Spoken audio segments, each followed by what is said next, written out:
Bonsoir, bonsoir et j'espère que vous allez bien, j'espère que tu vas bien. Donc, bienvenue sur notre direct. Un instant, je vais partager le direct à deux, trois personnes afin que les personnes puissent nous rejoindre sur notre plateforme.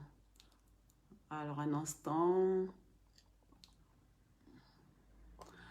Alors, tac, tac. Bon, voilà. Bonsoir, bonsoir. Bah, j'attends tout doucement que les quelques personnes se connectent afin que nous puissions commencer notre exhortation du soir. Ben, d'abord, j'avais enseigné les semaines passées sur la femme. Bonsoir, bonsoir. J'avais, comment dirais-je, enseigné sur la femme, l'identité. C'est important en fait de regarder ces vidéos afin de pouvoir comprendre le sujet. Donc sur l'identité de la femme et sur l'identité de l'homme. Lorsqu'on comprend ces choses, on sait où on va. Si on sait à qui on appartient, naturellement, nous avons une attitude qui va avec. C'est pour cela que j'avais partagé ces messages parce que le Saint-Esprit me le mettait fortement à cœur. Donc l'identité de la femme, l'identité de l'homme, on a parlé aussi du mariage, on a parlé aussi du modèle de la femme sage. Et la femme sage, selon la Bible, c'est celle-là même qui a le discernement de Christ. C'est celle-là même qui est remplie de douceur, c'est celle-là même qui est remplie de paix. C'est-à-dire tout ce qu'elle fait par l'Esprit de Dieu. Donc un peu le modèle de Proverbe chapitre 31. Donc grâce à cette femme-là, le mari dehors, lorsqu'on le voit, on dit waouh, vraiment tu es un homme béni. Un peu comme les gens disent que derrière un grand homme, il y a une grande femme. Donc, c'est un peu le modèle de Proverbe chapitre 31. Donc, si tu n'as pas suivi, au fait, la vidéo sur l'identité de la femme, je t'invite à suivre la vidéo sur l'identité de la femme. Alors, maintenant, je suis passée, j'avais prêché aussi sur Marie, aimez votre femme. Pourquoi? Parce que le Saint-Esprit nous le demande, c'est un ordre, mais c'est un ordre qui a été reçu parce que cet ordre, nous avons la capacité, puisque nous avons Christ en nous. Et si tu as Christ en toi, tu as la capacité d'aimer. Donc, tu as la capacité de transmettre cet amour. Et cet amour consistait à supporter, cet amour consistait voilà, à patienter envers son épouse, à être un modèle, en fait. Donc, aujourd'hui, nous allons parler de la polygamie au sein du christianisme.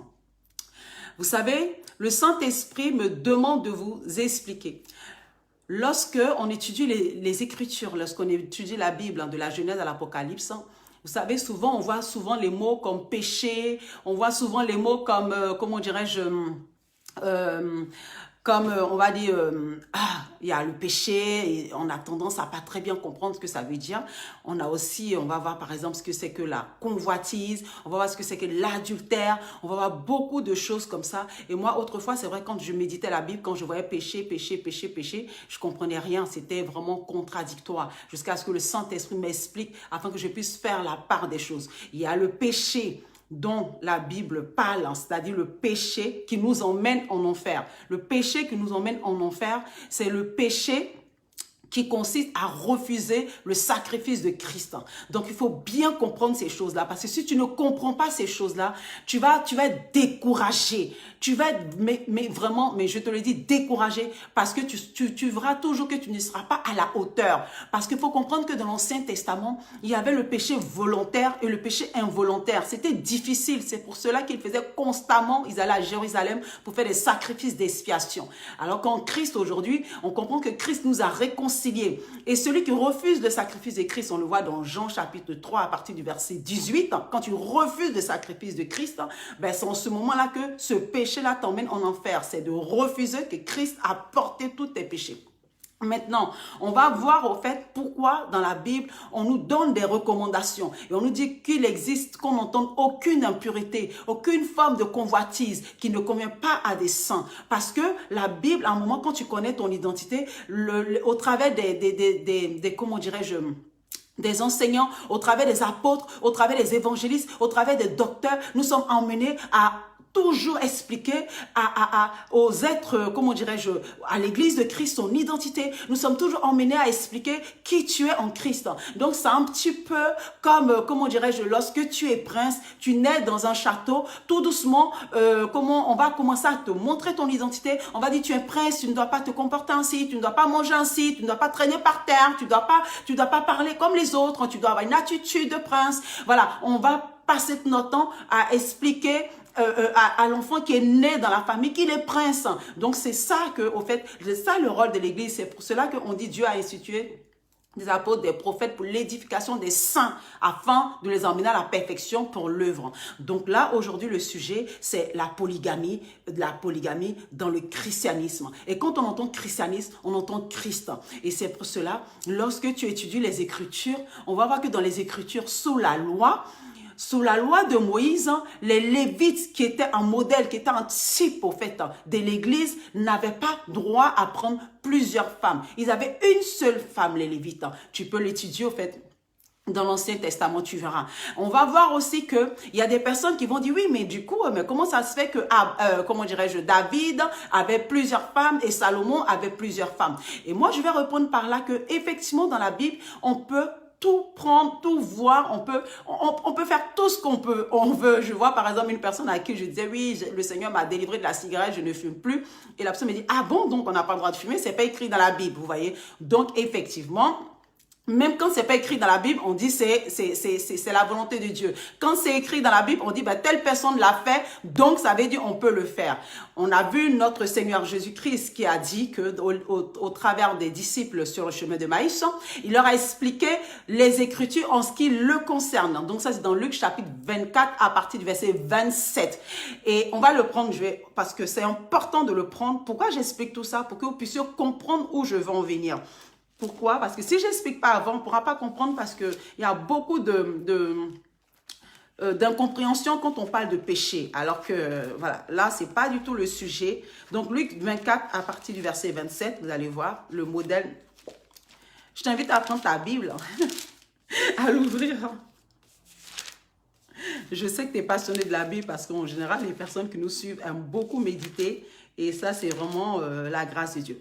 Alors, donc, Luc 24, à partir du verset 27. Puis, en commençant par les écrits de Moïse et continuant par ceux de tous les prophètes, il leur expliqua dans toutes les Écritures ce qui le concernait. Et mon mari nous l'avait très bien expliqué. Donc, c'est-à-dire, dans toutes les Écritures, Jésus a expliqué ce qui le concernait. C'est-à-dire, ce qui ne concernait pas Jésus, Jésus ne prenait pas cela. C'est-à-dire, quand tu lis les Écritures, ce qui ne concerne pas ton identité, tu ne prends pas cela. C'est pourquoi dans le même livre de Luc, à partir du chapitre 9, vers le verset 53-54, on va voir que lorsque Jésus est arrivé en Samarie, les disciples Jacques et Jean ont dit, ah, comme ils nous ont pas accueillis, est-ce que tu veux que on puisse envoyer le feu comme Élie l'a fait? Parce que eux, effectivement, ils regardaient les Écritures et dans les Écritures, ils discernaient pas. Donc, ils disaient que, bah, comme en Samarie, Élie avait envoyé le feu, ben, nous aussi, on va faire pareil. Et Luc, chapitre 9, à partir du verset 53, 54, c'est important de le lire. Jésus a dit, je ne suis pas venu pour perdre les âmes. Donc, ça dit, dans mon ministère, dans le royaume des cieux, on n'envoie pas le feu sur des personnes. Parce que nous, on est là pour gagner des âmes. D'accord? Donc, c'est très important de bien séparer les choses. C'est-à-dire, lorsque tu lis les Écritures, que tu vois que David avec plusieurs femmes, il est écrit que la Bible a été écrite pour notre instruction. La Bible a été écrite pour notre instruction. La Bible nous éclaire. C'est-à-dire au travers du modèle de ce que les autres ont fait, on va regarder et on va prendre ce qui est bon. Ce qui n'est pas bon, on ne va pas prendre. Ce qui, au fait, les a porté préjudice, on ne va pas prendre. C'est pourquoi Jésus a expliqué sur le chemin de Maïs ce qui le concernait lui. Ce qui ne le concerne pas, il ne prend pas. Si Élie a envoyé le feu, Jésus lui n'envoie pas le feu, ça ne le concerne pas. D'accord? Donc, vous allez voir que c'était un contexte. David avait pris des femmes. Vous savez, lorsque le peuple d'Israël avait commencé à réclamer un roi, on va voir que le Seigneur a dit à Samuel que non, t'inquiète pas, c'est pas toi qu'il rejette, mais c'est moi qu'il rejette. Donc, il leur a prévenu que quand vous allez avoir les rois de ce monde, qu'est-ce qu'ils font? Ils prennent des femmes. Et c'est exactement ce qui s'est passé. Et David a pris une femme. Et ensuite, il en a pris plusieurs. On a vu cela avec Salomon. Mais qu'est-ce que ça leur a rapporté? Est-ce que ça les a édifiés? Est-ce que ça les a encouragés? Est-ce que ça... Non, on a vu que c'était des problèmes dans leur vie. C'est-à-dire, vous savez, la Bible nous dit aujourd'hui au travers de la Nouvelle Alliance que tout est permis, c'est ce que Paul dit. Tout est permis, mais il faudrait que cela nous édifie, il faudrait que cela soit bien. Tout est permis, mais c'est pas parce que tout est permis que je vais aller tuer en tant que chrétienne. Non, parce que, oui, je dois faire les choses par discernement, par sagesse. Donc, on va voir cela que David avait plusieurs femmes et ces plusieurs femmes, ça a créé beaucoup de soucis dans la maison de David. On va voir que Abraham, notre modèle, avait une seule femme, c'était Sarah. Mais lorsque Sarah a demandé à Agar de venir pour pouvoir accomplir au fait le vœu comment dirais-je, d'Abraham d'avoir un enfant, une fois que Agar est venue dans cette maison-là, ça a été des problèmes. Au point où Sarah disait à Abraham, mais tu ne vois pas ce qu'elle me fait. Abraham dit, mais c'est à toi de faire ce que tu veux parce que c'est ta servante. Ça fait que des problèmes. Donc, c'est-à-dire, on va voir que par exemple, Jacob avait deux femmes. Mais à la base, Jacob voulait une seule femme, il voulait Rachel. Vous connaissez très bien l'histoire. Et puis, malheureusement, il s'est retrouvé avec Léa et Rachel. On connaît très bien ce qui s'est passé dans cette maison. C'était des histoires, c'était des problèmes, c'était des complications. Du coup, Jacob ne savait pas quoi faire. C'était sans cesse des querelles dans cette maison-là. Donc, il n'y avait pas de paix. C'est pourquoi, en tant qu'enfant de Dieu, on doit comprendre que le Seigneur Jésus-Christ nous a dit, pour notre identité en nous, au commencement, on doit regarder comment Dieu avait prévu au fait de l'humanité. Au commencement, il avait créé un homme avec une femme. Un homme avec une femme. Et ça, c'est la volonté de Dieu, c'est le plan parfait de Dieu, afin que tu puisses amener, c'est-à-dire mener à bien terme, à bon terme ta mission sur cette terre. Donc, avoir plusieurs femmes dans le christianisme, non, cela n'est pas la volonté de Dieu. Alors, on va voir, on a pas mal de modèles. Hein. Malheureusement, quand ces personnes me demandent est-ce que je peux avoir deux femmes, je dis mais si toi tu as deux femmes et que ta femme va prendre un deuxième mari, est-ce que tu vas l'accepter? Vous voyez? Donc, ce sont des questions égoïstes, au fait, parce que ce n'est pas normal. Si tu connais ton identité, tu sais très bien que tu es égal à la femme. Donc, si toi, tu peux prendre deux femmes, c'est que ta femme, elle peut prendre un deuxième mari. Alors que tu sais très bien que ta femme ne peut pas prendre un deuxième mari. Donc, ça veut dire que toi non plus, tu ne peux pas prendre une deuxième femme. Donc, la question ne doit pas se poser, ne devrait plus se poser. Et quand on lit la Bible, on ne va pas se référer à Abraham, à Daniel, n'importe quoi. On ne va pas se référer à David, on ne va pas se référer à, comment dirais Salomon. On va plutôt se référer à pas mal de personnes qui ont eu une femme. Joseph qui avait une seule femme. On a vu Lot qui avait une seule femme. On a vu Noé qui avait une seule femme. Oui, on a vu pas mal de personnes qui avaient une seule femme. On a vu dans la Nouvelle Alliance, les apôtres, c'était des modèles. Ils avaient une seule femme. Donc oui, un homme qui a compris son identité a une seule femme. Et vous allez voir, lorsque tu es enfant de Dieu, et tu commences à te poser ce genre de questions, il faut être très vigilant. Quand tu es enfant de Dieu, tu commences à lire les Écritures et commences à voir ce genre de choses pour dire David avait plusieurs femmes, Salomon avait plusieurs femmes. Sans t'en rendre compte, tu commences à convoiter. Tu commences à convoiter. Et c'est pour cela que le Seigneur Jésus-Christ, dans le livre de Matthieu chapitre 5, lorsqu'il a commencé à parler aux gens, il leur a dit que dans la loi, tu ne commettras pas d'adultère. Mais moi, je vous dis que celui qui regarde une femme et qui la convoite a déjà commis un adultère. Donc, la convoitise, au fait, t'emmène à commettre l'adultère selon Jésus. Parce que lis bien le livre de Matthieu chapitre 5 et tu verras comment Dieu est en train de emmener le nouveau régime au fait de l'amour. Donc, dans la loi, il est écrit que tu aies dent pour dent, mais dans la grâce, il est dit tu prieras pour tes ennemis. Il est dit dans la loi de Moïse que tu feras ça, mais moi, je vous dis qu'il n'en est pas ainsi. Donc, on va voir par là que effectivement, dans la grâce de Dieu, le Seigneur nous demande de refuser toute forme de convoitise. Et quand la Bible nous dit de ne pas donner accès au diable, j'avais expliqué autrefois que c'est pas que le diable va nous posséder. C'est pourquoi quand vous lisez les Écritures, il faut faire très attention aux mots. Ce sont des images, au fait.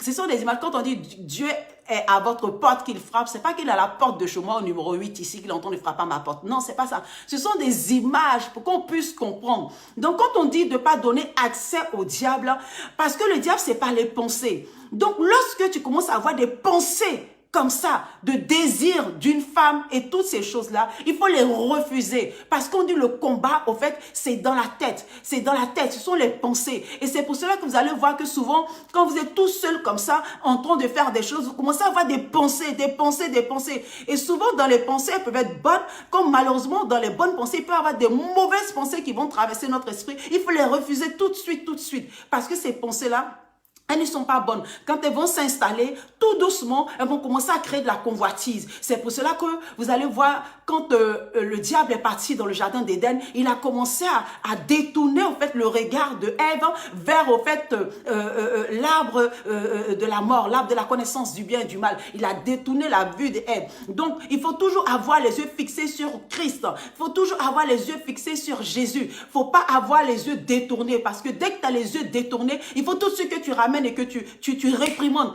Quand on dit que le diable a été vaincu, ça veut dire quoi? Ça veut dire que tu as le pouvoir. Ça veut dire que tu as la puissance. C'est en cela qu'on dit que le diable est vaincu. Ça veut dire que tu as l'autorité. Parce que si le diable n'avait pas été vaincu, franchement, quand tu te regardes là, tu ne peux rien faire à Satan. Rien du tout.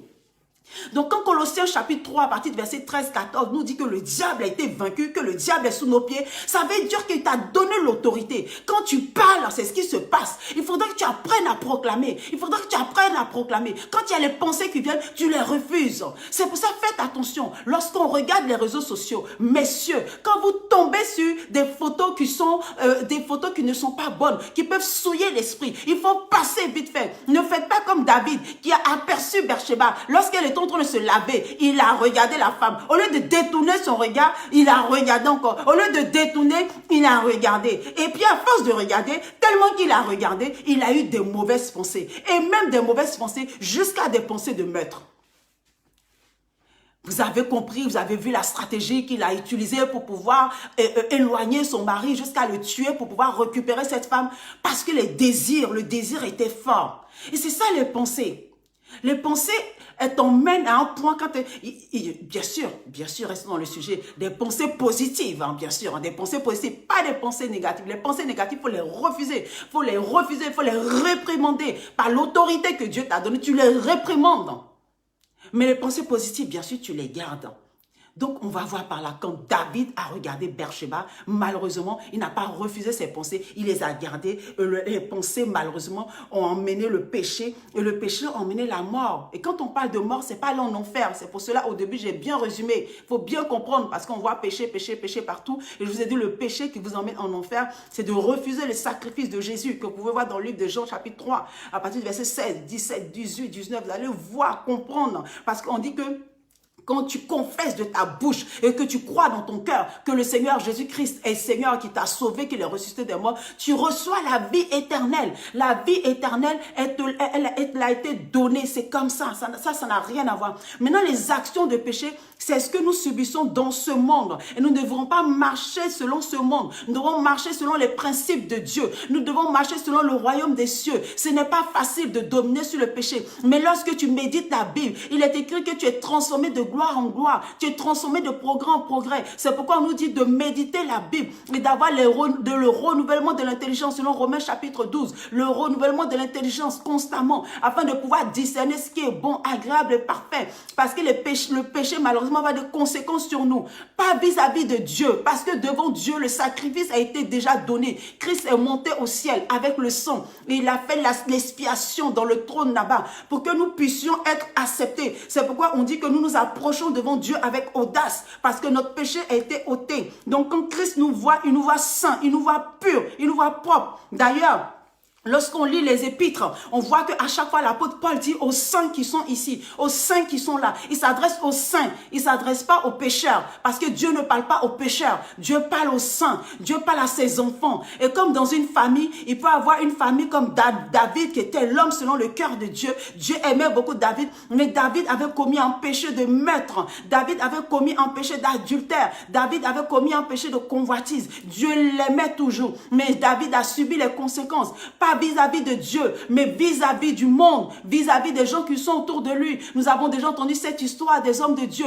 qui malheureusement se sont retrouvés dans des choses bizarres, qui ont subi des conséquences sur les réseaux sociaux, de la méchanceté des hommes. Mais devant Dieu, vous avez vu comment ils ont fini, dans l'amour, dans la réconciliation. Leur ministère a pris encore de l'envol parce que Dieu relève toujours ses enfants. Il dit 7 fois le juste tombe, 7 fois il se relève. Donc vous comprenez, c'est pour cela que nous devons savoir que le péché, ce n'est pas bon pour nous. Et c'est pourquoi Jésus ne veut pas qu'on marche selon le péché. Le péché nous maintient esclaves et nous sommes appelés à dominer sur le péché. C'est pourquoi nous devons refuser la convoitise. C'est pourquoi tu ne dois pas avoir de pensée de polygamie et que tu dois savoir que tu es en Christ et Christ t'a donné d'avoir une seule femme, afin que tu puisses avec ta femme jouir de tout ce qu'il a mis en votre disposition, afin qu'avec ta femme, tu puisses avancer, avoir des projets, avoir des enfants, que vos enfants soient bien élevés, que vos enfants soient bien éduqués. Eh oui, tout ça c'est notre Seigneur. C'est pour ça qu'il est venu mourir pour nous. Il est venu accomplir toutes ces choses pour nous, afin de nous donner au fait d'être dans ce monde-là différent des autres. Nous ne marchons pas selon le système de ce monde. Il est écrit qu'avant nous marchons selon les vaines manières de marcher de nos parents. Nous avons hérité des vaines manières de faire de nos parents. Oui, selon certaines personnes, même selon les traditions de leurs parents. Nous ne devons pas laisser la parole de Dieu au profit des traditions de nos parents. Nous ne sommes pas de ce monde-là. Nous ne sommes pas de cette génération, le système de ce monde, la convoitise, la débauche, l'impureté. Nous étions dedans autrefois. C'est ce que l'apôtre Paul dit. Nous étions dedans autrefois parce que nous étions ignorants. Parce que nous étions ignorants de qui nous étions. Et nous étions dedans autrefois. Vous savez, moi j'étais chrétienne autrefois et je fumais de la cigarette. Mais parce que je n'avais pas encore compris que je ne devais pas fumer de la cigarette. Pourtant je priais Dieu. Pourtant je disais Alléluia. Pourtant j'adorais Dieu. Mais j'étais dans ces choses autrefois. C'est au travers de la méditation. Vous savez, la Bible est un miroir. Quand tu médites la Bible, tu réalises que non, ce n'est pas ce que tu dois faire. Non, ce n'est pas ce que tu dois être. C'est pas là que tu dois être. C'est pour ça qu'il est écrit que la Bible a été écrite pour nous corriger. Pour nous corriger. Quand on dit Dieu corrige, c'est pas avec la chicotte. Quand Dieu nous corrige, c'est au travers des Écritures. Parce que tu réalises que tu n'es pas sur le bon chemin, mais tu es sur un mauvais chemin. Et naturellement, tu demandes au Saint-Esprit de te donner la force. Tu demandes au Saint-Esprit de donner la capacité afin de pouvoir dominer sur ces choses qui te maintiennent esclave. Donc sache, enfant de Dieu, s'il te plaît mon frère, enlève ces pensées dans ta tête. Ces pensées ne viennent pas de Christ. Ces pensées ne viennent pas de Christ. Ces pensées ne viennent pas du Père. Peu importe ce que tu as, peu importe les tribulations, peu importe ce que tu penses, que tu sois même célibataire, même que tu sois même, oui, déjà célibataire, c'est bien parce que tu as dit, ah ben la polygamie, moi je suis pas mariée, donc ça ne me concerne pas. Oui, mais même en tant que célibataire, ça peut te concerner parce que dans ta tête déjà, tu commences à avoir plusieurs mauvaises pensées de plusieurs femmes qui défilent dans ta tête. C'est pour cela que le Seigneur appelle cela de l'adultère. L'adultère, ce n'est pas seulement lorsque tu vas coucher avec une autre femme. Ce n'est pas les pensées. Tu as plusieurs femmes en même temps dans tes pensées. Sois vigilant. Vous savez, ne soyons pas des gens qui autrefois disaient que les réseaux sociaux, c'était les démons, c'était le diable, c'était le 666, donc il ne faut pas les utiliser, toutes ces choses-là. Non, ne soyons pas de ces personnes-là. Au contraire, dans les réseaux sociaux, il y a de très très bonnes choses. On apprend beaucoup sur les réseaux sociaux, il y a de la culture sur les réseaux sociaux. Donc seulement, c'est à nous d'être assez matures pour pouvoir avoir en fait le discernement, pour pouvoir faire le choix et de prendre ce que va nous instruire, de prendre ce que va nous faire grandir. On peut choisir des programmes qu'on regarde, on peut faire attention à ce qu'on regarde. Et quand quelque chose tombe comme ça devant nous, on enlève vite fait. Afin que notre esprit ne soit pas souillé. Vous savez, l'esprit de l'homme est tout puissant et très très puissant. Et l'homme n'oublie rien, c'est comme un scanner en fait. Vous savez, le scanner, il scanne tout en même temps. Et c'est pour ça, malheureusement, le monde, vous voyez, ils font l'hypnose, je crois, l'hypnose qu'ils font. Et quand ils font l'hypnose, les gens ont tendance à se rappeler des choses qu'ils pensaient qu'ils avaient oubliées. C'est pour cela qu'il faut être vigilant, il faut être très très vigilant parce que tout ce qu'on voit, en fait, ça peut rester dans notre esprit. Et c'est pour cela qu'on dit un corps saint et un esprit saint. Il faudrait que nous restions dans un esprit saint, un corps saint. Que nous ayons vraiment cet esprit focalisé sur le Christ. J'aime bien ce commandement que Dieu avait donné. Il disait que tu aimeras Dieu de tout ton cœur, de toutes tes pensées, de toutes tes forces. Au fait, c'était une image, hein, parce qu'en réalité, personne n'aime Dieu de tout son cœur, de toutes ses pensées, de toutes ses forces. C'est Christ qui est venu prouver son amour, au fait, envers le Père et envers nous. Et c'est lui qui a accompli cela. Et donc, effectivement, oui, c'était une histoire d'amour. Quand on aime, c'est en pensée, en parole, en action. Donc, tes pensées, il faut que tu les gardes pour ton épouse. Il faut que tu puisses parler à ton intelligence et que tu puisses recadrer tes pensées et que tes pensées partent vers ton épouse et que tu puisses tous les jours prendre autorité et tu refuses d'être distrait. Amen. Amen. Donc voilà, c'était notre exhortation du jour.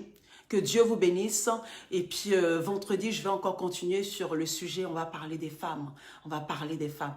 Messieurs, vous pouvez être là. Hein. Vous pouvez être là. Mais il faut qu'on parle des femmes. Il faut qu'on parle des femmes. C'est les femmes qui ont le pouvoir. C'est les femmes qui ont comment dirais-je, qui ont annoncé la bonne nouvelle de la vie de Jésus-Christ. On doit parler des femmes. Amen. Avec mon époux, comme on le dit, vous connaîtrez la vérité qu'est Christ. Et la vérité qu'est Christ vous rendra libre. Et je vous demande de partager au maximum les vidéos afin que les âmes puissent être édifiées. Je vous embrasse très très fort et je vous demande d'avoir une intimité avec Christ, une intimité profonde afin que notre vie soit vraiment changée. Je vous embrasse et je vous aime et vous savez à quel point je vous aime. Oui ma chérie, c'est vrai, je t'embrasse très très fort. Moi aussi, je pourrais parler des heures et des heures. Je t'embrasse, bisous à tous. Je vous aime, I love you. Ciao, ciao.